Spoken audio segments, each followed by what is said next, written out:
네, 안녕하십니까. 깡센클럽 강재훈입니다. 전일 국내 증시 숨고르기 하는 형태를 보여줬다. 이렇게 보시면 될 것 같은데, 물론 장중에 2,550포인트를 넘어가는 그런 흐름을 보여주긴 했지만, 시장 전반적으로 약간은 차익 실현 욕구도 발생되는 그런 구간이었기도 하고, 시장에서 어느 정도는 이격을 완화하는 그 과정도 필요한 그런 과정이었기 때문에 숨고르기 잘했다. 이렇게 보시면 될 것 같은데, 시장에서 지금 현재는 업종별 종목별로 상당히 많이 차이가 나는 것도 동일하다 이렇게 보셔야 될 것 같고, 수급적인 부분에서 외국인의 매수세가 꾸준히 이어지고는 있지만 외인들의 매수가 조금은 둔화될 수 있는 구간에 들어왔다. 이것도 확인을 해야 될 것 같습니다. 자, 하나씩 보면서 진행하도록 하죠. 자, 저는 국내 증시를 보게 되면 코스피 같은 경우는 소폭의 약과 마감이 되었다 됩니다. 그래서 2,539포인트로 마감이 되었는데, 거래대금이 17조 5천억, 거래대금은 여전히 굉장히 많은 그런 수치를 보여준다 됩니다. 외인들이 현물 쪽에서 이제 3,500억을 매수하면서 여전히 외인들의 매수세는 이어진다가 되지만, 어제 같은 경우는 매수 규모는 소폭 둔화된 모습을 보여줬다 됩니다. 반면에 기관에서는 5,100억이라는 대규모의 매도를 나타냈다가 되는데, 우선 금융투자에서 프로그램이 2,500억 정도 출하가 되었지만 그 외적으로 연계금이라든지 투신 이런 쪽에서가 여전히 적극적인 매도세가 이어지는 모습이다. 이렇게 보셔야 되겠죠. 그 다음 선물시장입니다. 선물시장은 강보합으로 마감이 되었습니다. 그래서 선물에서는 오히려 외인들이 장 마감 무렵에 선물 매수를 확대하는 그런 흐름을 보여줬다 되죠. 그래서 누적 순매수가 만기 이후로 36,800개야. 상당히 좀 더 늘어난 그런 모습을 보여줬고, 롤오버 포함할 때는 56,000개야. 이렇게 되기 때문에 앞전에도 말씀드렸듯이 외국인들이 선물에서 이렇게 대규모의 누적 순매수를 가지고 있을 때는 한 번에 정리하기가 너무나 어렵기 때문에 12월 만기까지 현재의 흐름 그대로 끌고 갈 가능성이 상당히 높다고 됩니다. 그다음 베이시스 역시 강보합 정도로 마감이 되었습니다. 코스닥 같은 경우는 장중에 1%대의 하락을 역시 나타냈다가 소폭의 하락이 축소되어서 마감이 되는 모습이었는데, 여전히 온도 차이가 있다가 됩니다. 그래서 거래대금 같은 경우는 어제 같은 경우 13조 4천억까지 늘어났기 때문에 거래대금 자체는 상당히 많이 늘어나긴 했지만 수급적인 부분에서 외국인이 1,300원 매도, 그리고 기관에서가 1,400원 매도하면서 여전히 수급적인 부분에서는 온도차가 크다. 이렇게 보셔야 되겠죠. 자, 3분기 실적 한번 보도록 하죠. 이제 월요일 날 국내 3분기 기업들의 실적 발표가 마감이 되었습니다. 사실 이제 3분기 실적을 볼 때 처음에 스타트를 삼성전자가 했었고, 그래서 삼성전자가 실적이 예상치보다 1조 이상 나오면서 상당히 긍정적인 어닝 시즌의 시작을 나타냈었는데, 중간에 현대차 그룹에서 대규모의 품질 충당금 이 부분이 사실 우려를 약간 나타내긴 했습니다. 다만 그 이후에 발표들은 대부분의 기업들이 실적이 굉장히 잘 나온 그런 케이스입니다. 그러다 보니까 어닝 서프라이즈 비율 자체가 약 65% 정도 수준까지 올라왔다 되죠. 그래서 어닝 서프라이즈 비율 자체가 65%라는 소리는 전체 기업의 약 3분의 2 정도가 된다는 이야기인데, 물론 코스피 200을 중심으로 됩니다. 그래서 3분의 2 정도나 되는 기업들이 시장 전망치보다 상당히 좋은 흐름을 보여줬다 되죠. 사실 그 부분은 어느 정도 8월 달이나 9월 달에 수출 증가라든지 이런 걸 봤을 때는 예상이 되는 부분이긴 했었는데, 그만큼 기업들의 실적이 굉장히 좋았다는 얘기입니다. 그러니까 외국인들이 지금 국내 증시에서 왜 매수를 하느냐? 단순하게 환율이 떨어졌으니까 매수한다. 이게 아니라 단순히 국내가 코로나 관련해서 다른 글로벌 국가들에 비해서 상당히 선방을 한다. 이 역시도 포함이 되긴 하겠죠. 근데 전체적으로는 기업들의 실적, 그리고 업황, 그리고 향후 바이든 대통령에 따른 보호무역 정책이 완화된다. 이런 것들이 다 포함이 된다고 됩니다. 근데 이제 시장에서 어인서프라이즈 비율 그만큼 높게 나왔는데 실제 전망치 대비해서는 좀 약한 것처럼 보이지만, 실제 여기서 자동차 충당금 설정한 부분을 합쳐버리게 될 경우는 실제로 어닝 서프라이즈 비율뿐만 아니라 전망치 달성률 역시도 거의 최고치 수준이다. 이렇게 보시면 되겠죠. 그래서 3분기 실적이 중요하다. 이 얘기를 계속해서 반복했던 것이, 3분기 실적을 가지고 2021년에 대한 시장 전반적인 부분과 업황을 전망하기 때문에 이 부분이 굉장히 우호적으로 작용한 그런 케이스다. 이렇게 보시면 됩니다. 자, 그러면은 실제로 실적이 다들 좋다고 말씀드렸는데, 실제적으로 우리가 여기서 생각할 게 뭐냐면, 반도체가 슈퍼사이클, 반도체가 앞으로 호황이 굉장히 강해질 거다라고 얘기하는 거는 성급하다. 이렇게 말씀드렸죠. 왜 그러냐면, 시장에서는 사람들이 2017년과 18년 그리고 올해 초에 반도체에 대한 강세 부분을 봤었기 때문에 거기에 따른 학습 효과를 가지고 있다는 점에서 다시 한번 반도체가 시장 주도 이렇게 생각할 수 있는데 실제로 반도체 같은 경우는 시장에서 굉장히 강하게 움직인 것이 금요일과 월요일 이틀 정도가 되는 거죠. 그래서 반도체 같은 경우는 예전에 2017년이라든지 18년 같은 경우는 국내 기업들의 이익에서 엄청나게 큰 비중을 차지했었고 실제로 좋았었기 때문에 그쪽에서 강세가 나타났지만 지금 현재는 전반적으로 좋아진다. 이 부분을 체크하셔야 됩니다. 그래서 영업이익률을 보게 되면 예전에 2017년도나 2018년도 전체 영업이익률이 9.2%, 8.7%로 굉장히 높았었죠. 근데 여기서 삼성전자와 하이닉스 반도체를 제외할 경우는 오히려 그 외적의 기업들의 영업이익률은 떨어지는 과정이 이어졌었다 됩니다. 그러고 나서 2019년도에 반도체 역시 영업이익률이 떨어지는 그런 모습을 보여주고 그 외적 기업들도 안 좋았다 되죠. 그러면 지금 현재는 어떻게 되냐? 실제적으로 영업이익률이 개선된 모습을 올해부터 보여준다. 그 외적인 기업들의 영업이익률이 좋아진다. 이 관점이 된 겁니다. 그래서 실제적으로 내년에 대한 기업들의 이 전망을 전망할 때 전체적으로 영업이익률도 크게 증가를 하지만 그 외적인 쪽에서의 증가폭이 더 강하다는 부분. 그래서 실제적으로 업황 자체가 좋아지는 업종이 굉장히 많다는 게 됩니다. 그래서 실제로 앞전에도 삼성전자와 하이닉스가 영업이익률이 전년 대비 증가치가 2017년도 같은 경우 엄청나게 폭발적으로 증가를 했었는데 그 전에 2015년 같은 경우가 반도체의 영업이익률이 증가폭보다 그 외적인 업종의 증가폭이 컸었다가 되죠. 그래서 2015년에서 16년도 같은 경우는 시장에서 삼성전자 하이닉스가 시장에서 가장 강한 흐름을 보이지 못했던 그런 과정이었었는데 이게 다시금 내년부터 또 재현될 가능성이 높기 때문에 시장에서 한쪽으로 쏠린다 이런 관점 좀 배제하시는 것이 좋습니다. 자, 실제로 디램 가격 한번 보도록 하죠. 디램 가격 같은 경우는 최근에 1년치의 흐름인데 앞전에 삼성전자나 하이닉스 반도체 가격이 원체 좋았을 때는 2017년도에 어마어마하게 높았었죠. 그 부분이 이제 계속해서 하락세를 보이다가 작년 이맘때쯤에 일본에서 이제 수출 규제가 들어간다 이런 것들이 나타나면서 기저효과까지 감안하면서 반등이 가파르게 나타났었고 이 반등이 가파르게 나타났던 것이 다시금 주도주 논리로 적용이 되면서 올해 초까지 삼성전자와 하이닉스가 강세에 뛰는 배경이 됐던 겁니다. 그럼 다시금 코로나 인해서 굉장히 크게 하락했다가 앞전에 8월 초 정도가 되는 8월 초 중순이 되는데 이때 반도체 디램 가격이 디램 이세체인지 가격이 16,898에서 21,100까지 올라갔고요. 그러다 현재는 19,200 정도. 지금 무슨 얘기냐면 시장에서 반도체의 가격이라든지 현물가 자체는 아직까지 확연하게 돌아선 모습은 아니다가 된 겁니다. 그래서 내년에 글로벌 GDP 성장률 자체가 개선된다, 경기 자체가 좋아진다, 나타날 땐 당연히 반등이 나온다 이렇게 되겠지만 예전만큼의 엄청나게 호황이 나타난다 이런 구조는 아니기 때문에 업황 자체가 아직은 크게 바뀌지 못했다 이렇게 보는 거고 지금 현재 디램에 대한 전망이 좋다는 부분은 실제로 재고가 많이 줄어들었기 때문에 앞으로 재고가 줄어든 만큼 가격도 올라갈 여지가 있다 이런 기대치가 같이 들어왔다 이렇게 보셔야 됩니다. 그래서 사실 주도주 논리를 갖고 가면은 문제가 뭐냐면 시장에서 보는 시각 자체가 굉장히 좁아진다 이렇게 될 수밖에 없는데 실제로 제가 이제 8월 31일 날부터 이제 9월과 10월 사이에는 성장률 비중을 줄이고 경기 민감을 늘려야 됩니다라고 말씀드렸었는데 실제로 9월 달부터 딱 어제까지의 흐름을 보게 되면은 지수 자체는 상승폭이 그러니까 8월 말 2,326포인트가 기준이 됩니다. 그러면 그때 보면은 거래소가 9% 상승했고 코스닥은 마이너스 1%, 대형이 9.84, 중형이 8%, 소형이 6% 정도 올라갔죠. 그럼 가장 상승이 컸던 게 뭐냐? 항공해운입니다. 그러니까 해운이라든지 이쪽 업황 자체가 앞으로 이제 컨테이너 운임주가 더 올라갈 것이고 자유무역에 따른 물동량이 증가할 것이다. 이런 부분도 있었고 항공 같은 경우는 이제 역시 마찬가지로 코로나 백신이 나왔다는 부분과 정부에서의 뭐 합병을 한다 이런 부분이 모멘텀이 받았죠. 그럼 가장 상승이 높았던 것이 항공해운 이렇게 되는 거고요. 그 다음에 높았던 것이 은행이 되겠죠. 그 다음에가 IT가 되는 거고 그 외적으로 시장 대비 강세를 보였다 된 쪽이 증권이라든지 자동차, 철강, 조선, 건설 전체가 다 해당이 되겠죠.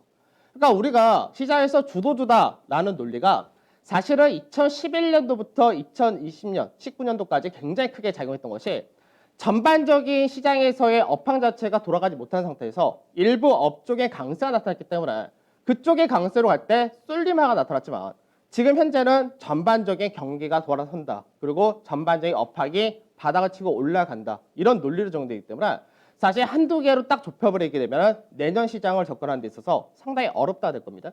그래서 지금 현재 전반적으로 경기 관련이 세다 이렇게 되는 거고, 반대로 이제 언택트라 이런 쪽은 시장에서 백신이 나왔다는 부분이라든지 상대적으로 많이 올라가다 보니까 부담 느낀다는 점이 역시 하락이 나타난다 이렇게 되는 케이스겠죠.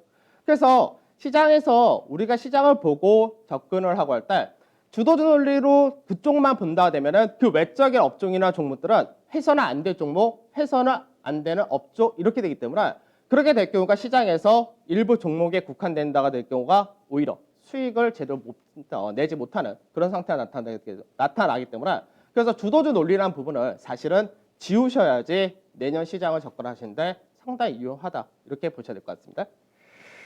자, 해외 증시 보도록 하죠. 중국 같은 경우가 이제 어제 소폭의 하락을 보였다 되죠. 그래서 중요한 가격대가 3,320포인트 전후했는데 그 라인대에서 지지 테스트를 했다가 됩니다. 그러니까 중국은 여전히 미국의 눈치를 본다가 되겠죠. 트럼프가 남은 임기가 약 10주 정도 남아 있는데 트럼프가 또 무슨 짓을 할지 모른다. 여기에 따른 우려감이 있다가 됩니다. 다만 이제 RECP라고 해가지고 최근 들어서 이제 전체적으로 FTA에 크게 맺은 부분이 있는데 여기에 따른 수혜주도 강세를 보였다는 점이 어느 정도 상쇄시켰다 된 거고요. 외국인들이 약 20억 위안 정도 순매수 이어졌다 됩니다. 그 다음에 미증시인데 어제 미증시 같은 경우는 이제 장중에 우리나라에서 S&P가 0.4% 정도 하락을 선반했고 나스닥 같은 경우는 소폭의 강세 이 부분을 선반했었는데 결과적으로는 다우지수가 0.5% 정도 하락을 했고 나스닥이 오히려 0.2% 역시 약세로 마감이 됐답니다. 그래서 실제로 어제 국내 증시에서는 오늘 미증시의 결과를 어느 정도 선반을 다 한 그런 케이스가 되는 건데 우선 경제 지표 자체가 혼조로 나타났다. 소매 판매 자체가 굉장히 둔화된 그런 모습을 보여줬다 됩니다. 그래서 이 부분은 앞전에 주던 실업 급여 자체가 중지가 된 상태이기 때문에 추가적인 부양책이 지연된 영향을 받았다 이렇게 봐야 되는 거고요. 반면에 시장에서 산업 생산 같은 경우는 증가가 나타났다는데 산업 생산과 공장 가동률 이런 것들이 증가했다는 얘기는 그만큼 시장에서 그동안 생산 못했던 것들을 생산한다가 되기 때문에 제조업 경기 자체는 좋다 이렇게 보셔야 됩니다. 그래서 소비 시즌을 앞두고는 소비 둔화된 우려가 있는데 반대로 제조업 같은 경우는 증가를 하는 그런 케이스가 되기 때문에 결국 혼조 양상이 나타난 거고, 그리고 이제 연준에서 추가적으로 재정 부양책을 펴야 되는데 우선은 연준에서 계속 했던 말이 재정 부양책을 펴라. 근데 현재 분위기를 보니까 추가 부양책이 결국 바이든이 대통령으로 대통령으로 이제 임기가 시작될 때나 가능하지 않을까 이렇게 전망이 되다 보니까 연준에서 추가 자산 매입이라든지 그런 카드를 이제 신경 쓰고 있다. 이런 부분이 어느 정도 미증시의 하락이란 부분을 반영을 했다야 됩니다. 그 다음에 전체적으로 볼 때 성장 ETF가 소폭의 하락이었고 다만 중소형은 성장이라든지 가치 쪽에서 좀 더 강한 모습을 보여줬기 때문에 전체적으로 중소형주들, 그러니까 종목군들 자체는 시장보다 강했다. 이렇게 보셔야 되고요. 업종으로 볼 때는 테슬라 같은 경우가 어제 장중에 약 12에서 13%까지 올라갔었는데 결과적으로 한 8%대 상승으로 마감이 되었다. 그 외적으로는 원유 서비스라든지 운송, 이런 쪽이 소폭의 강세, 유틸리티나 헬스케어, 반도체, 산업재, 이런 쪽이 소폭의 약세 정도 동일했다 되겠죠. 그 다음에 변동성 지수는 소폭이 상승했고 유가는 41불선 전후 마감, MSCI 코리아 인덱스는 보합권 전후 마감, 그다음 달러 인덱스라든지 원달러 환율 큰 변화는 없었습니다. 자, 중국 지수 한번 보도록 하죠. 중국 지수를 보게 되면은 앞전에 박스 거래 중간 마디가 3,320포인트 전후, 그리고 전체적인 하락 추세를 돌파하고 지지받는 자리도 마찬가지로 3,320포인트 전후가 됩니다. 그래서 어제 같은 경우는 이 라인대에서 지지를 잘 받았다 이렇게 된 건데 여기서 위쪽 방향을 틀어주느냐 이 부분이 중요한데, 거래량을 보게 되면은 거래량 자체가 평균 거래량을 넘어서 흐름을 계속해서 보여주기 때문에 결과적으로 위쪽 방향에 무게가 실렸다 동일하게 보시면 되겠죠. 자, 그 다음에 미 S&P 지수인데 S&P 지수는 3,575에서 3,600 정도 여기서 지지를 받으면 된다 동일하겠죠. 그래서 앞전에 고가 라인대를 돌파하고 지지받는 흐름을 어저께 일부 나타내줬다. 그래서 숨고르기 지지 정도가 조정 정도가 좀 더 이어진다 이렇게 보셔야 되겠습니다. 자, 그다음에 나스닥인데 나스닥 같은 경우도 마찬가지인데 나스닥도 소폭의 약세로 마감이 되었다 되죠. 다만 나스닥에서의 차이는 뭐냐면 나스닥은 윗자리를 아직 돌파하지 못했다 된 상태에서 조금씩 반등세가 따라간다가 되긴 하지만 문제는 거래량 자체가 평균 거래량을 아직까지 넘어가는 흐름을 못 보여주고 있기 때문에 그래서 박스권의 흐름이다. 이렇게 보신 것이 좋을 것 같습니다. 자, 어제 시장 보죠. 어제 시장을 보게 되면 우선은 항공해운 쪽에서는 급락이 크게 떨어졌다. 당연한 이야기겠죠. 그러니까 우선은 운임지수가 굉장히 크게 올랐던 부분에서 급등이 단기적으로 많이 나타났고 항공해운 같은 경우는 이제 합병이 된다 했을 때는 세계적으로 굉장히 큰 항공사가 나오긴 하지만 감자와 유상증자라는 그 과정을 거쳐야 되고 그리고 나중에 합병이 된 다음에는 구조조정이라든지 빅베스라든지 여러 가지 또 있기 때문에 그런 부분에서 하락이 컸다 이렇게 보시면 되겠죠. 그래서 전체적으로는 이제 지수라든지 이런 쪽은 소폭 약세 띄었고 대부분도 마찬가지로 약세 띄었다 된다. 일부 종목들 정도만 강세 띄는 흐름을 보여줬었다 됩니다. 자, 바로 수급을 보도록 하죠. 수급에서 바뀐 게 이제 나옵니다. 그러니까 앞전에 삼성전자와 하이닉스, 특히 삼성전자에 대해서 외인들이 굉장히 강하게 들어왔던 부분은 우선은 국내 증시가 불확실성이 제거되고 여러 가지 다 좋았던 건 똑같습니다. 펀더멘탈적인 부분에서 경기 회복세라든지 실적이라든지 다 좋았었는데 불확실성이 남았던 것이 미 대선이라는 불확실성이 있었는데 이게 끝나자마자 결국은 굉장히 가파르게 살 수밖에 없는 여건이기 때문에 살 때 가장 먼저 사는 것이 삼성전자 중심이 될 수밖에 없었던 거고 어느 정도 채웠다 되면은 삼성전자라든지 하이닉스에 대한 매수는 줄인다가 맞겠죠. 그러면 어떻게 되냐? 그 다음에 업황 자체가 전체적으로 좋아진다 했는데 우선은 내년에 좀 더 확연하게 보이는 업종, 좀 더 실적 대비 저평가된 업종 이런 쪽을 사야 되는데 그래서 현대차 같은 경우가 어제 외인들 매수가 굉장히 많았고 아모레 퍼시픽도 역시 매수 많았죠. 그 다음에 LG화학이라는 세트론이 다시금 좀 일부 들어온 모습 보여줬고 한국전력 역시도 상당히 많이 들어온 모습을 보여줬다 됩니다. 그러니까 외국인들이 어제 같은 경우는 전체적으로는 매수 규모가 줄었다 하더라도 기존에 많이 사던 쪽을 좀 줄인 거고 그 외적인 쪽에서 매수를 확대시켰다 이렇게 보셔야 됩니다. 그 다음 매도를 보게 되면 매도에서는 기아차 많이 올랐다 이거죠. NC소프트, 대한항공, LG생활건강 이런 쪽으로 중심으로 해서 매도가 나왔다는데 역시 매도 규모는 작다가 됩니다. 자, 근데 기관에서 수급인데 기관 같은 경우는 한국전력 어제 많이 샀죠. 그러니까 한국전력 같은 경우는 앞으로 물가 연동제를 시행할 거다. 여기에 대한 기대감도 일부 형성이 된 거고요. 빅히트 같은 경우가 이제 보유했으면 풀렸다 하더라도 실제로 공모를 받았던 금액이 있고 뭐 코로나가 이제 어느 정도 백신이 나왔다 이런 분도 있기 때문에 꼭 물량 해제가 된다고 해가지고 물량이 떨어지는 않습니다. 그래서 어저께 같은 경우 빅히트 역시 많이 들어왔고요. 아모레 퍼시픽 역시 들어왔고 현대차, 현대건설, 삼성바이오로직스 이런 쪽으로 해서 전체적 기간도 종목별로 들어온 모습을 보여줬다 되겠죠. 그 다음에 매도를 보게 되면 매도에서 삼성전자를 가장 많이 팔았고 그 다음에 대한항공이라든지 세티론, 네이버, LG전자, 삼성에셋 이런 쪽으로 나왔는데 항공과 언택트 그리고 프로그램 매도가 있었기 때문에 삼성전자에 대한 매도가 컸다가 됩니다. 자, 지수를 보도록 하죠. 지수가 이제 어제 같은 경우 2,550포인트 살짝 넘어간 흐름을 보여줬는데 이격 자체가 상당히 높다가 되죠. 그러면 이격이 높을 때 어떻게 해야 되냐? 숨고르기 조정이 최소 필요하다 됩니다. 그러면 현재 구간에서 가격 조정이 세게 떨어질 거냐? 이건 또 그렇지 않습니다. 그렇기 때문에 가격 조정이 세게 떨어져 봐야 선물지수를 기준으로 할 때 335포인트 전후가 되기 때문에 실제 조정폭은 크지 않은 상태에서 뭘 해야 되냐? 숨고르기를 해야 된다 됩니다. 근데 숨고르기를 오늘 안 하고 가파르게 올라간다. 그러면 그 다음에는 가격 조정과 기간 조정이 같이 한번 들어온다. 이렇게 생각하시면 될 것 같습니다. 그래서 과열권에 진입이 된 만큼 숨고르기 조정은 필요하다. 동일하게 보시면 될 것 같고 거래량이나 거래대금 상당히 강하죠. 그래서 전체적으로 평균 거래량을 크게 넘어선 흐름이 계속해서 이어진다는 게 있습니다. 자, 그 다음에 코스닥 100지수인데 코스닥 100지수를 보게 되면 코스닥 100지수는 어저께 1% 정도 하락했다 되죠. 그러니까 문제가 뭐냐? 코스닥이 지금 현재 모멘텀이 없고 수급적인 부분에서도 약하다 됩니다. 그러면 지금 현재 코스닥 100지수를 보게 되면 채널 패턴으로 전개된 모습인데 이 라인대에서 저항을 받고 있고 위에 매물 너무 많고 그리고 문제는 거래량 자체가 평균 거래량의 절반 정도 수준밖에 나타나지 못한다는 겁니다. 그래서 윗자리가 계속해서 저항으로 인식될 수밖에 없다. 동일한 케이스입니다. 자, 투자 전략 보도록 하죠. 투자 전략을 보게 되면 우선은 코로나는 확산세가 이어진다. 근데 이미 시장에서는 이 부분이 너무나 많이 반영이 된 상태이고 백신 기대감도 굉장히 커졌다는데 이 역시도 어느 정도는 반영이 되어 있습니다. 다만 화이자, 그다음에 모더나 그 다음에 나오는 백신 회사들도 비슷한 결과를 계속 뽑아내게 된다면 결국 언택트 시대 이 부분은 거의 시간 싸움이 된다. 이렇게 되기 때문에 결국 그런 부분이 시장에서 현재는 강세를 더 나타낸다 됩니다.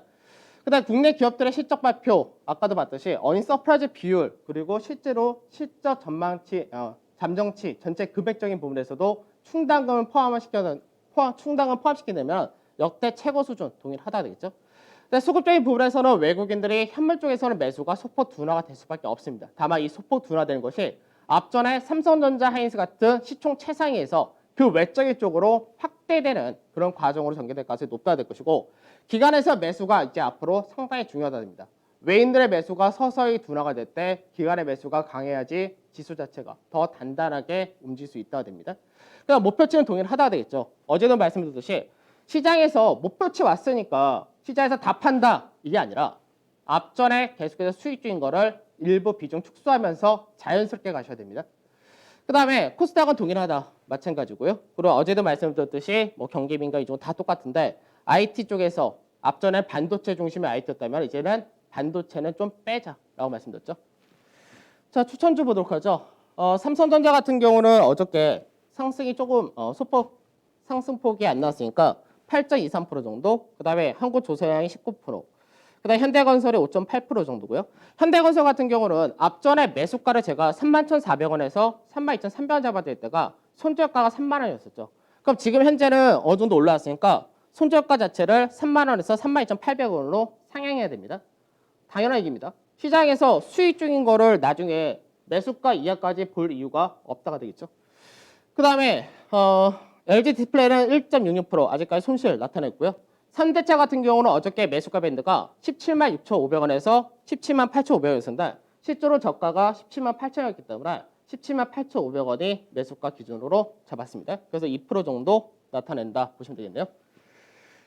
자, 벌써 수요일입니다. 11월도 이제 중순이 넘어가는 모습인데 날씨가 춥지가 않고 굉장히 따뜻합니다. 그래서 약간은 좀 뭐랄까 겨울 같지 않은 느낌 이렇게 되는데 날씨 따뜻한 만큼 또 미세먼지도 없는 것도 상당히 좋은 것 같습니다. 자, 오늘도 성공 투자하시고 전 내일 찾아뵙도록 하겠습니다. 감사합니다.